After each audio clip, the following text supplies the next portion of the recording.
অনেক অনেক অভিনন্দন ও শুভেচ্ছা এবং ভালোবাসা। পুরনো বছরের সব তিক্ততা ভুলে গিয়ে নতুন বছরকে আমরা সাদরে সবাই আমন্ত্রণ জানিয়েছি। নতুন বছর প্রত্যেকের জীবনে সাফল্য সমৃদ্ধিতে ভরে উঠুক, এটাই আমাদের ঐকান্তিক ইচ্ছা। অনেক দিন বাদ আমার বন্ধুদের সঙ্গে আজকে আমাদের দেখা হয়েছে, আর সেই মানুষটিকেই আপনাদের সামনে এখন নিয়ে আসবো। এই যে বিগত কয়েকটা মাস আমাদের জীবনটা হয়ে গিয়েছিল অনলাইন সম্পর্কিত, আমাদের সব কিছুই অনলাইনে।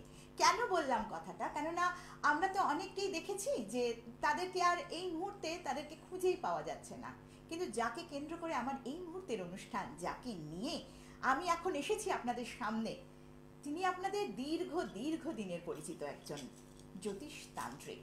তিনি কিন্তু এই করোনা এবং লকডাউনকে উপেক্ষা করেই হাজারো মানুষের কাজ করে গেছেন অনলাইনে, সমান নেই প্রেডিকশন দিয়ে গেছেন, এবং মানুষ তার সঙ্গে যোগাযোগ রেখেছিলেন এবং তারা কাজও পেয়েছেন এবং অবশ্যই সুফলও পেয়েছেন। এবং বেশ কিছুদিন আগে, গত বছর মানে 14ই ডিসেম্বর জাস্ট গেছে, তার বাড়ির তারামা পুজোতে আমি গিয়েছিলাম এবং সেখানে আমি দেখেছি কিভাবে মানুষের ঢল ছিল। তারা প্রত্যেকেই এসেছিলেন মায়ের কাছে পুজো দিতে এবং অবশ্যই কাজ পেতে, কাজ করাতে। তাই আবার নতুনভাবে যখন আপনাদের সঙ্গে দেখা আমার হয়েই গেল, আসুন সবাই ভুলে গিয়ে সেই বছরটার তিক্ততাটা সম্পূর্ণভাবে ভুলে গিয়ে নতুনভাবে বাঁচি। নিশ্চয়ই খুব ভালোভাবেই আমরা আবার এগিয়ে যেতে পারবো এবং তিনি আমাদের পথ দেখাবেন। সেই মানুষটি আমাদের অত্যন্ত কাছের মানুষ, খুব প্রিয় একজন মানুষ, যার কাছে আমরা সবসময় ভীষণ নিজের কথাটা বলতে একেবারে এতটুকু আমাদের মনে কিছু হয় না, আমরা একেবারে তার কাছে সমস্ত কথাটা জানাই। যে রকম সমস্যাই আসুক না কেন জীবনে, সেটা পড়াশোনা নিয়ে হতে পারে, ছেলেমেয়ের আপনার চাকরিগত হতে পারে, বিবাহজনিত সম্পর্কিত হতে পারে, মোট কথা যে কোনো সমস্যাই হোক না কেন, আমরা একেবারে বিনা দ্বিধায় তার কাছে গিয়ে প্রত্যেকটা চেম্বারে আমরা তার কাছে সেটা জানাই এবং আমরা ভালোভাবেই সেখান থেকে বেরিয়ে আসতে পারি। তিনি আমাদের বের করে আনেন। একেবারে প্রথমেই বলে রাখছি, খুব ভালো একটা খবর, সেটা হচ্ছে একেবারে বকুল অমাবস্যা সামনেই আসছে, 11, 12, 13 জানুয়ারি তিনি চলে যাচ্ছেন তারাপীঠে। সেই মহাযোগে বিশেষ যজ্ঞ হবে, চিরকালের মতন দীর্ঘদিন তিনি এটা করে আসছেন, এবারেও হবে। তবে এবারের নিয়মকানুন একটু আলাদা, সেটা নিশ্চয়ই আপনারা ফোন করে জেনে নেবেন। চেম্বারে অবশ্যই আসবেন, করোনার জন্য যে যে নিয়মগুলো মানতে হয় সেগুলো মেনেই কিন্তু আসতে হবে, অর্থাৎ স্যানিটাইজার এবং মাস্ক এইগুলোকে নিয়েই আসবেন, চেম্বারে দেখা করবেন, কথা বলবেন। বকুল অমাবস্যা আর কয়েকটা দিন বাদেই। যাকে আমি আর কথা বলছি না, আমি জানি আপনারা অপেক্ষা করছেন তার জন্য, তার সাথে কথা বলার জন্য। অবশ্যই বন্ধুরা, লাইভ কিন্তু আমরা এই মুহূর্তে, ফোনে তো কথা হবেই। আসুন স্বাগত জানাই নতুন বছরে নতুনভাবে আমাদের পুরনো সেই মানুষটিকে, হ্যাঁ আমাদের প্রিয় মানুষ, তন্ত্র জ্যোতিষ ও মাতৃ সাধক জ্যোতিষ ভাস্কর পণ্ডিত, স্বর্ণমুকুট ও স্বর্ণপদক প্রাপ্ত জ্যোতিষ হস্তরেখাবিদ, সংখ্যাতত্ত্ববিদ ও বাস্তুবিদ, আমাদের কাছের মানুষ, মনের মানুষ, পণ্ডিত শ্রী উত্তম চক্রবর্তী। নমস্কার Panditji, happy new year. Happy new ইয়ার। প্রথমে জানাই বড়দেরকে আমার প্রণাম এবং ছোট যারা ভাই বোন আছেন, দাদারা আছেন, তাদেরকে আন্তরিক প্রীতি, শুভেচ্ছা, অভিনন্দন। যেটা আমি প্রথমে মন্ত্র উচ্চারণের মাধ্যমে শুরু করে দেখি, বিগত অনুষ্ঠানে দেখে এসেছে সেরকমই। ওম তারাবি বিদ্মহে মহাগাজ্যে চ ধীমহি তন্নে তারে প্রচোদয়াৎ।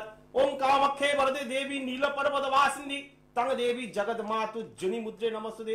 ওম গুরু ব্রহ্মা গুরু বিষ্ণু গুরুদেব মহেশ্বর गुरुरेव परम ब्रह्म तस्मै श्री गुरवे नमः। मन्मात जगन्मात मद्गुरु जगद्गुरु मदत्मा सर्वभूतात्मा तस्मै श्री गुरवे नमः। जय मातारा, जय मातारा, जय गुरुतारा, जय ममतारा, जय मातारा, जय जयतारा, जय मातारा। একদম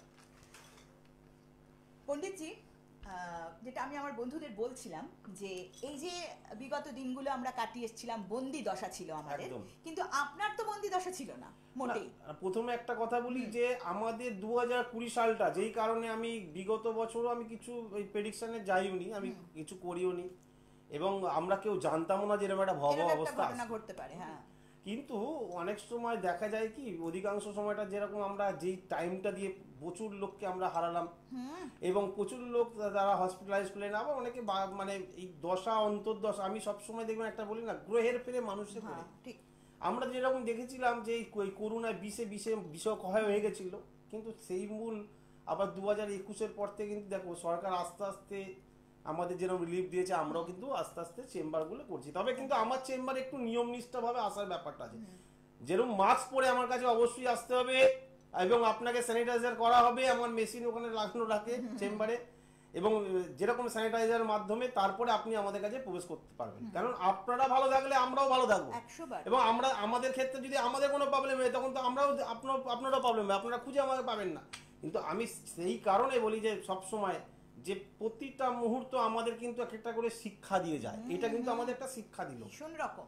তো যাই হোক দর্শক বন্ধু, আপনাদেরকে একটা কথা বলি যে আপনারা অনেকে পাননি, কিন্তু আমি অনলাইনে প্রচুর প্রেডিকশন করেছি বাড়িতে বসে, এবং যেটা নাকি 14ই ডিসেম্বর আমার একটা বাড়িতে গৃহে মায়ের একটা পূজা পাঠ হয়েছিল একটা বিশেষভাবে, হ্যাঁ, একটু সঙ্গে এবং থাকো। সঙ্গে আমার গুরুদেব ছিলেন, এবং এই যে বিশেষ ক্রিয়ার মাধ্যমে যে সঙ্গে কাজগুলো হয়েছিল, কিন্তু প্রচুর লোক আমার কাছে এসেছিল, কিন্তু ওই একটা জিনিস আমরা কিন্তু ওই একটা সিস্টেমের মধ্যে ছিলাম, একেবারে যার ফলে যারা আমার কাছে গেছেন তারা জানেন। এবং এখন থেকে মোটামুটি মা তারার কৃপায় গুরুদেবের আশীর্বাদ হয়তো সবসময় সব প্রোগ্রামে পাবেন, এবং সকল চেম্বার কিন্তু একদম চালু থাকছে। কিন্তু আপনাদের একটা কি, চেম্বারে যারা দেখাতে আসবেন আগে থেকে বুকিং অবশ্যই প্রয়োজন, কেন বুকিং ছাড়া কিন্তু আমাদের চেম্বারে দেখানো যাবে না, অন্তত আমার কাছে বলছি এটা, একেবারেই নয়। মায়ের কৃপাতে। একেবারে ফোনটা নেব, নিয়ে একটা এই চেম্বার সম্পর্কিত একটা সুখবর দেবো একেবারে বছরের প্রথমেই। হ্যাঁ নমস্কার। হ্যালো, হ্যাঁ নমস্কার, happy new year. Happy new year আপনাদের দুজনকে। Thank you so much. হ্যাঁ, কোথা থেকে বলছেন, কে বলছেন? আমি বনগা থেকে বলছি। বেশ, কার সম্বন্ধে জানতে চান? আমি নিজের সম্পর্কে একটু নাম? জানতে চাই। নাম? আমার নাম কেয়া রায়। কেয়ার রায়। বেশ, কেয়ার date of birth? Date of birth হচ্ছে 29শে নভেম্বর 1991। 29শে নভেম্বর 1991। আর তোমার জন্মস্থানটা কোথায়? জন্মস্থানটা কলকাতায়। কলকাতা। টাইমটা কি আছে? সময়টা একটু বলো। সময়টা হচ্ছে দুপুর 2:15 সময় দুপুর 2:15। বেশ, সঙ্গে থাকো কেয়া। মা তোমাকে বলছি, তুমি কেরিয়ার এবং বিবাহিত জীবন নিয়ে তোমার প্রশ্ন, তাই তো মা? হ্যাঁ হ্যাঁ একদম। তাই তো? তুমি টেলিভিশনের সাউন্ডটা মিউট করো, নাহলে শুনতে পাবে না। হ্যালো। হ্যাঁ হ্যাঁ মিউট করা। হ্যাঁ, হ্যাঁ, এবার বলো। এবার তোমার ক্ষেত্রে একটা কথা বলি মা, প্রথম কথা তোমাকে তোমার রাশি লগ্ন তোমার জানা আছে? না আসলে আমার জানা নেই। আচ্ছা, তোমার হচ্ছে মীন লগ্ন এবং সিংহ রাশি। মীন লগ্ন সিংহ রাশি, পূর্ব ফাল্গুনী নক্ষত্র, কৃষ্ণপক্ষের নবমী তিথিতে তোমার জন্ম হয়েছে, এবং তোমার গণ হচ্ছে নরগণ, ঠিক আছে? হ্যাঁ আচ্ছা, এইবার মূলত তোমার ছকের মধ্যে আসা যাক, যেই ক্ষেত্রে তোমার মধ্যে মতো অনেক কিছু ট্যালেন্ট আছে, কিন্তু ট্যালেন্ট থাকা সত্ত্বেও তুমি এগাতে পারছো না, হ্যাঁ একদম। তাই তো? হ্যাঁ হ্যাঁ এবং তোমার হওয়া কাজগুলো মুখের কাছ থেকে কেটে যায় মা, হ্যাঁ এবং শরীরটা মাঝে মধ্যে প্রবলেম দেয়। হ্যাঁ শরীরটা মাঝে মাঝে একটু সমস্যা। হ্যাঁ, এই জায়গাগুলো রয়েছে, এবং সঙ্গে একটা কাজে তোমার জীবনটা একটু ছন্ন ছড়াময় জীবন মা। আচ্ছা। তুমি কি ম্যারেড? তুমি বিবাহ হয়েছে তোমার? না না এখনো আনম্যারিড। আনম্যারেড, কিন্তু তোমার তো এখানে ছক দেখাচ্ছে ইন্ডিকেশন কোন একটা কারণে তুমি কোনোভাবে একটা মানে কি বলবো ওটাকে, যে কোনো বিষয় তুমি কিন্তু একটা জড়িয়ে যাওয়ার সম্ভাবনা আছে তোমার জায়গাটায়, বুঝতে পারলাম? মানে আমি ঠিক বুঝলাম না। মানে তুমি যে কোনো ভাবে তুমি যে কোনো বিষয়ে তুমি জড়িয়ে যাবে, মানে যে কোনো অ্যাফেয়ার্স হোক, রিলেশনশিপে তুমি জড়িয়ে যাওয়ার সম্ভাবনা তোমার জায়গাটা কেমন। আচ্ছা। এবং তোমার মূলত যে প্রশ্ন কেরিয়ারটাও আছে সঙ্গে, হ্যাঁ একদম। এডুকেশন ক্ষেত্রে একটু ডিস্টার্ব হয়েছিল লাস্টের দিকে, হ্যাঁ বলুন। এডুকেশন ক্ষেত্রে লাস্টের দিকে একটু প্রবলেম হয়েছিল। মানে লাস্টের দিকে সেরকম কোনো সমস্যা হয়নি আর কি। আচ্ছা, তাহলে মানে যে তুমি কতদূর পড়াশোনা করেছো? আমি মাস্টার্স করেছি। মাস্টার করেছো, লাস্টের দিকে কি রেজাল্ট তোমার ভালো ছিল? হ্যাঁ রেজাল্ট ভালো হয়েছে। আচ্ছা আচ্ছা, যাই হোক, তোমার তাহলে দশাটা কোনো রকমে তোমার কভার করে গেছে, বাট কিন্তু মা তোমার দশার জায়গাটা কিন্তু খুবই ডিস্টার্ব রয়েছে, আচ্ছা। বুঝতে পারলাম? কিন্তু তোমার মধ্যে দুটো প্ল্যানেট খুব ভালো আছে, যেটা নাকি বৃহস্পতি এবং চন্দ্র। বৃহস্পতি, তুমি কি প্রতিকার নিশ্চয়ই করিয়েছো? তাহলে কাউকে দেখিয়েছিলে? প্রতিকার আমি বলছি তো দেখানো হয়নি কখনো। কাউকে দেখাওনি? না না। আচ্ছা, তাহলে যে অবশ্যই ঠিক আছে, তুমি একটা কাজ করো, তোমার মধ্যে বৃহস্পতি চন্দ্র তোমার কাছে, যে আমি সবসময় দেখবে একটা কথা বলি, তুমি আমার অনুষ্ঠানের আগে দেখেছো মা? মানে আমার মা দেখেছেন অন্য চ্যানেলে হয়। হ্যাঁ, যাই হোক, তুমি দেখেছো, এই কারণে তোমাকে সাপোর্টিং দিয়ে গেছে অ্যাকচুয়ালি। কিন্তু 90% যদি কোনো ধরো মানে যে কোনো অ্যাস্ট্রোলজারকে দেখাবে, তোমার ছকটা দেখালে বলবে এডুকেশন ক্ষেত্রে লাস্টের দিকে বাধা দেবে, কিন্তু তোমাকে পজিটিভ দিয়ে গেছে, কারণ হচ্ছে দুখানা জিনিস, তোমার দশাটা খুব সাপোর্ট করেছে, সঙ্গে বৃহস্পতি চন্দ্র গজকেশ্বরী যোগ তৈরি করেছে, যেটা নাকি ভাবস্ফুটের মধ্যে, যেই কারণে আমি অধিকাংশ সময় বলি যে জন্মছক এবং ভাবস্ফুট এবং বর্তমানে যেটা আছে আমাদেরকে দেখে নিয়ে তারপরে বিচার করা দরকার। যেই কারণে তোমার ভাবস্ফুটে কিন্তু বৃহস্পতি এবং চন্দ্র একটা যোগ তৈরি করেছে, গজকিশোরী যোগ, যার ফলে তুমি কিন্তু ডেভেলপ করে গেছো। কেমন? আচ্ছা, বলছি আমি একটা কথা জানতে পারি? বলো। হ্যাঁ নিশ্চয়ই।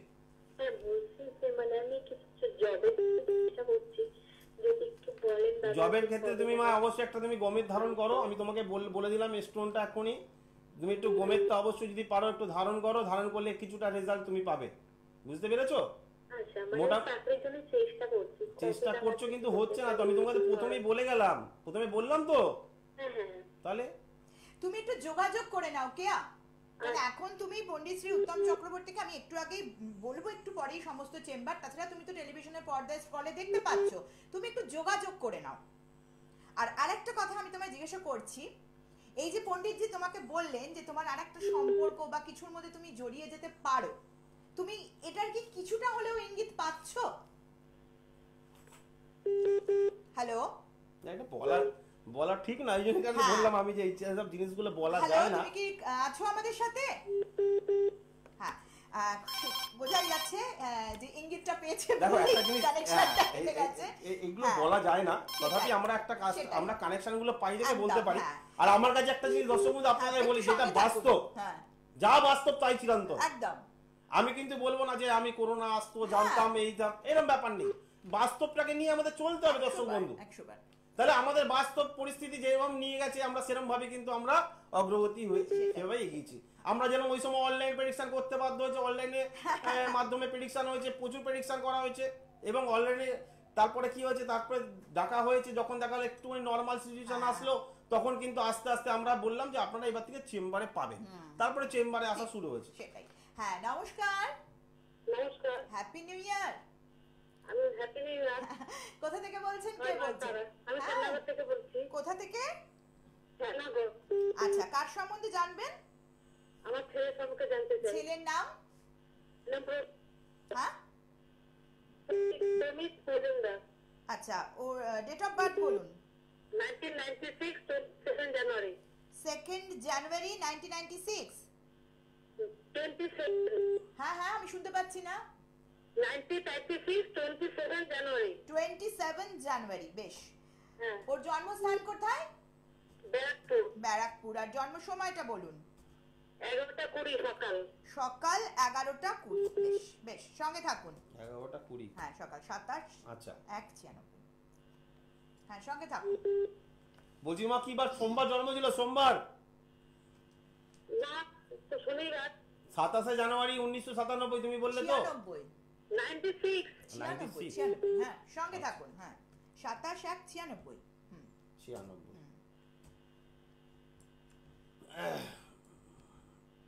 হ্যাঁ, শনিবার জন্ম, তাই তো? হ্যাঁ হ্যাঁ, মেষ রাশি, মেষ লগ্ন, তোমার জানা আছে এগুলো? হ্যাঁ, এই তো জানি। মেষ রাশি, মেষ লগ্ন, অশ্বিনী নক্ষত্র, কেমন? আচ্ছা, আর হচ্ছে ওর মূলত প্রশ্ন হচ্ছে গিয়ে তোমার পড়াশোনা এবং কেরিয়ার। হ্যাঁ, একটু মানে চাকরি টাকরি ব্যাপারে জানতে চাইছি। চাকরি বাকরির ব্যাপারে তুমি জানতে চাইছো? পড়াশোনা কমপ্লিট করেছে মা? হ্যাঁ হ্যাঁ, আচ্ছা, কিন্তু ওর ক্ষেত্রে একটা জিনিস সবসময় তুমি এগুলো লক্ষ্য করবে, দেখবে ও কিন্তু এমনি নর্মাল ভালো থাকে, রেগে গেলে রাগটা ধরে রাখতে পারবে না। আচ্ছা। হ্যালো? হ্যাঁ হ্যাঁ, বলুন শুনি। হ্যাঁ, এগুলো বলতে হবে তো, আমাদের রেসপন্স দিতে হবে মা। এবং সঙ্গে ওর মধ্যে যেটা নাকি যে শনি এবং রাহু, শনি রাহু এবং এক ঘরে ধৈর্যের জায়গাটা কিন্তু একটু ডিস্টার্ব হয়। হ্যাঁ, হ্যালো? হঠাৎ হয়ে গেছে। হ্যাঁ, হ্যাঁ। আমি তো বলে যাচ্ছি, সেইগুলো তোমাকে রেসপন্স না দিলে কি করে হবে মা? এবং দেখবে ওর যে কোনো কাজটা কিন্তু এক চান্স হবে না, কাজটা একটু ব্রেক হয়ে কাজটা হবে। আচ্ছা, চাকরির ব্যাপারে জানতে চাইছিলাম। হ্যাঁ, চাকরির জায়গাটা আসবে, কিন্তু চাকরির জায়গা ক্ষেত্রে ওর মধ্যে কতগুলো গ্রহ আছে এক ঘরে অবস্থান, যেটা নাকি ওর মধ্যে বুধ, রবি, বুধ, মঙ্গল এক ঘরে অবস্থান রয়েছে শনির ঘরে, এবং শনি এবং রাহু পূর্ণ দৃষ্টিপ্রাপ্ত, যার ফলে ওর জীবনটা একটা ছন্নছাড়াময় জীবন। দশমপতি তোমার দ্বাদশ ভাবে রয়েছে, দুস্থানগত রয়েছে। তুমি একটু রেমেডির মাধ্যমে না গেলে মা এই জায়গা থেকে এইটাই। বেরানো সম্ভব নয়। বুঝতে পারলাম? টেলিভিশনের পর্দায় ফোনে বসে সমস্যার সমাধান হবে না, আপনাকে যোগাযোগ করতে হবে ছেলের জন্য। কারণ হচ্ছে এনার অনেকগুলো ডিস্টার্ব আছে, তোমার ছেলে ক্ষেত্রে মা অনেকগুলো সেটাই। ডিস্টার্ব রয়েছে, এবং আমি বলতে চাই এটাই, এই কারণে তুমি একটুখানি কাউকে দেখিয়ে নাও এবং সঠিক রেমেডির মাধ্যমে যাও, সঠিক প্রতিকারের মাধ্যমে যাও, তাহলে কিন্তু একটা রাস্তা খুঁজে পাবে। তা না হলে কিন্তু মা পাওয়া কিন্তু খুব মুশকিল। বুঝতে পারলাম? আচ্ছা। ঠিক আছে, ভালো থাকো মা। একদম। হ্যাঁ, আমরা- তো এই যে একটা সুন্দর দিন আসছে বকুল অমাবস্যা, এই একদম। মহাযোগে যদি উনি কাজটা করান, আমার তো মনে হয় ওনার ছেলের অনেকটা অবশ্যই পরিবর্তন মহাযোগ, হয়ে এটা তো যাবে। একটা হ্যাঁ, যোগ। আমাদের সঙ্গে বকুল থাকুন। অমাবস্যা হচ্ছে খুব একটা ভালো অমাবস্যা, ভীষণ ভালো দিন। এবং এবার পড়েছে আবার মঙ্গলবার। ও, তা যেই কারণে এটা আমাদের ক্ষেত্রে কিন্তু খুব ভালো কাজের ভালো একটা কাজের জায়গা। দিন, হ্যাঁ। যেমন আমার কাছে প্রচুর লোক ফোন করেছে যারা নাকি আহমেদপুর, সাইতিয়া, রামপুরহাট এবং ওই দিককার কিছু আছে, তারপরে বহরমপুরে কিছু লোক আছে যারা নাকি আমার কাছে নিয়মিতভাবে তারাপীঠ চেম্বারে দেখায়। এবং তারাপীঠ চেম্বারে এবারও থাকবো আমি 11 থেকে 13 তারিখ, মানে 11 তারিখে চলে যাচ্ছি, 12 তারিখে সকালবেলা চেম্বার হবে 2টো পর্যন্ত, তারপরে আবার মায়ের কাজেতে আমরা ভর্তি হয়ে যাই, যেরকম ভাবে প্রতি বছর যেরকম করি সারা রাত্রি ব্যাপী। সারা রাত ব্যাপী সেরকম ভাবে। এবং মানে 11, 12, 13 রামপুরহাট এবং সাইতিয়া, আহমেদপুর, বোলপুরে কিছু যারা নাকি দেখাতে চাইছেন, অবশ্যই এখন থেকে ফোনটা বুকিং করে নেন। একদম, বুকিংটা বুকিং must। মাস্ট। কেন বুকিংটা না হলে আমরা কিন্তু জমায়েত করব না, আমরা না, না, না। টাইমে ডেকে নেবো আপনাদেরকে, ডেকে নিয়ে দেখিয়ে আপনাদেরকে একদম। ছেড়ে দেবো। একদম। কেমন? হ্যাঁ, নমস্কার। হ্যাঁ, নমস্কার ম্যাডাম। নমস্কার, happy new year. Happy new year, happy new ইয়ার। একদম। কোথা থেকে বলছেন, কে বলছেন? আমি বহরমপুর। বেশ, নামটা শুনবো। কার সম্বন্ধে জানবেন? নিজের সম্পর্কে। হ্যাঁ, নাম? Sourav Sarkar. Sourav Sarkar. Sourav, date of birth? 20/5/1991, মানে 22শে মে 1991। 22শে মে। 22শে মে 1991। তোমার জন্মস্থান কোথায় ভাই? দুটো। জন্মস্থানটা বলো। জন্মস্থান বহরমপুর। বহরমপুর। আর হচ্ছে দুপুর দুটো। বেশ। তুমি এর আগে পণ্ডিতজির অনুষ্ঠান দেখেছো? হ্যাঁ, ভালো। আচ্ছা, বেশ। বাবা তোমার বুধবার জন্ম ছিল, বুধবার, হ্যাঁ হ্যাঁ হ্যাঁ সিংহ রাশি, কন্যা লগ্ন, তোমার জানা আছে? হ্যাঁ, জানি। তোমার কেরিয়ার নিয়ে প্রশ্ন তোমার, হ্যাঁ, ক্যারিয়ার বিয়ে। তাই তো? কেরিয়ার এবং হ্যাঁ, বিবাহিত ক্যারিয়ার বিয়ে জীবন। নিয়ে। হ্যাঁ, বিবাহিত জীবন। আচ্ছা, কেরিয়ার এবং বিবাহিত জীবন। প্রথম কথা বলি বাবা, তোমার কেরিয়ার ক্ষেত্রে তুমি তো এখন চাকরির সঙ্গে যুক্ত আছো, কোনো কর্মের সঙ্গে? না না না, কিছু সঙ্গে যুক্ত নেই। কিন্তু কিন্তু এখানে ইন্ডিকেশন তো দেখাচ্ছিল বাবা, তাই? একটা ইন্ডিকেশন দেখাচ্ছিল তুমি কোনো একটা চাকরি কিংবা কর্ম, মানে যে কোনো একটা কর্মের জায়গা তোমার কিন্তু খুলে যাওয়া উচিত। যাই হোক, সেই ক্ষেত্রে একটা কথা বলি বাবা, তোমার কিন্তু মাঙ্গলিক দোষের একটা প্রভাব রয়েছে, দ্বাদশে মঙ্গল। তোমার কাউকে দেখালে দেখবে চন্দ্রের দ্বাদশ ভাবে মঙ্গল অবস্থান, বৃহস্পতি এবং কেতুর কানেকশনে, কেতু এবং বৃহস্পতির সঙ্গে যুক্ত হয়ে ওখানে একটা মাঙ্গলিকের প্রভাব পড়েছে। যেমন আমরা মাঙ্গলিক, যেমন লগ্ন থেকে মাঙ্গলিক দেখি, সেইরূপ কিন্তু আমরা আবার চন্দ্র থেকেও মাঙ্গলিকটা কিন্তু আমরা দেখি। কেমন?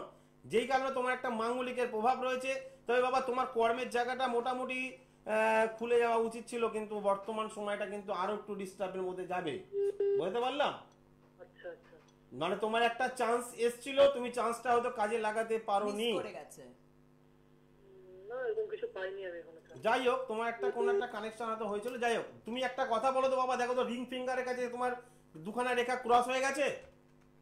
কোন জায়গায় একটু দেখো। রিং ফিঙ্গারের নিচে দেখো দুটো রেখা বেরিয়েছে, একটা রেখা কাটা টাইপের আছে।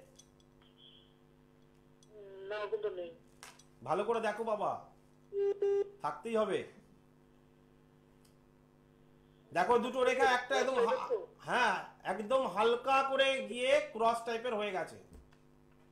হ্যাঁ, ছোট্ট একটা আছে। তাহলে আমি বলছো নেই, অনলাইন মিডিয়ায় বাবা আমাদের মাতাবের কৃপা এতটুকু আমরা বলতে পারি। এটা কেমন? হ্যাঁ হ্যাঁ। আচ্ছা, আরেকটা জিনিস দেখো সঙ্গে, ঠিক দেখো তোমার এই যে মার্শাল রেখা, দুটো রেখা দেখো ফাঁক হয়ে উঠেছে, জয়েন্ট নেই তোমার মার্শাল রেখাটা। এই কবজির কাছ থেকে দেখো দুটো রেখা ভাগ হয়ে উঠেছে।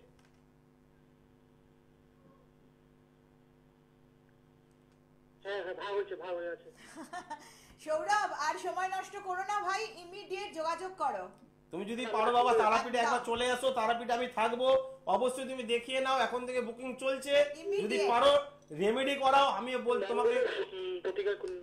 হ্যাঁ, একদম। তুমি একবার একটুখানি প্রতিকার কি হবে না হবে তোমার সামনাসামনি ওটা কথা হয় বাবা। একটু ওটা যোগাযোগ প্রতিকার করো। ব্যাপারটা, প্রতিকারের থেকে বড় ব্যাপার। আর তুমি যদি এমনিও দেখাতে যাও, তোমাকে বলে দেবো মায়ের যোগ্য হবে, আহুতি প্রদান করবে, মা কৃপা করলে তোমার কাজটা হতে হয়ে একদম, গেল। একদম তাই। তাহলে- কথা যোগাযোগ করো। যোগাযোগটা রাখতে হয় বাবা। হ্যাঁ। যেমন আমার কাছে বহরমপুর থেকে প্রচুর লোক আসে, আমি মানে নাম বললে এখন নাম লিস্ট বেরিয়ে যাবে, যাই হোক। সেটাই। তো এরা যারা দীর্ঘদিন আছে, আমি যেই কারণে বলি যে আমি এখানে দেখো, আমি তো কলকাতায় বসে আছি, কিন্তু বহরমপুরে তোমার কি করে বললাম রেখাটা এরকম ভাবে কাটা আছে, কিরকম ক্রস চিহ্ন আছে, এরকম মার্শাল রেখা পাক আছে, এটা তো বাস্তবটা না, এটা বাবা দীর্ঘদিনের একটা জায়গা করতে করতে সত্যি তাই। আচ্ছা আমি একটু বলে দিই কোথায় কোথায় আপনারা পেয়ে যাবেন পণ্ডিত শ্রী উত্তম চক্রবর্তীকে একেবারে এবার থেকে কিন্তু নিয়মিত, সুতরাং নিশ্চিন্তে বুকিং করুন। খালি একটু মাথায় রাখবেন বেশি ভিড় করা যাবে না, তাই একটু তাড়াতাড়ি বুকিংটা করুন। আমি একটু বলে দিচ্ছি কোথায় কোথায় পেয়ে যাবেন এবং তারপরে নতুন বছরের সুখবরটা দেব। প্রত্যেক রবিবার তারকেশ্বর স্টেশনের কাছে টুলি বিউটি পার্লারের দোতলায় বিকেল 4টা থেকে রাত্রি 8টা পর্যন্ত পেয়ে যাচ্ছেন প্রত্যেক রবিবার তারকেশ্বরে, এবং সোমবার হাওড়া শালকিয়াতে অরবিন্দ মলে পণ্ডিত শ্রী উত্তম চক্রবর্তীর নিজস্ব চেম্বার, যেখানে বি ব্লক রুম নম্বর 69, যেখানে সোমবার এবং শনিবার বিকেল 4টে থেকে রাত 8টা পর্যন্ত, এছাড়া প্রত্যেক দিন সকালবেলা 10টা থেকে 1টা পর্যন্ত।